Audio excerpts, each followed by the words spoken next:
There's a lot of data on red light therapy. This is actually a good example of something that that I missed the boat on. Like, I've changed my tune on this one big time. I didn't think that there was anything here. And I was wrong about that one. There's a lot of research.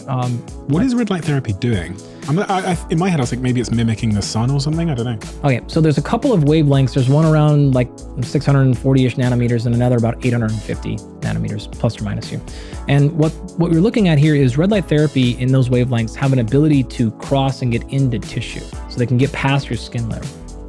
And they activate a whole series of cascades of things that are beneficial for skin health. We've seen injury. We've actually seen changes in endocrine system, hormone balances for them. There's actually data on it potentially improves vision when actually like in the eye. You'll see this a lot for overall global recovery. Again, for muscle soreness and muscle damage, it can actually benefit those as well.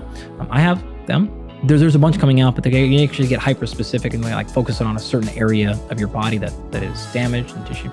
We've used them a lot with athletes coming back from surgery specifically. So one of our quarterbacks this year had a pretty gnarly lower body injury, and we were able to get him back in pretty good shape pretty fast. And we used many different things, but red light was certainly one of them.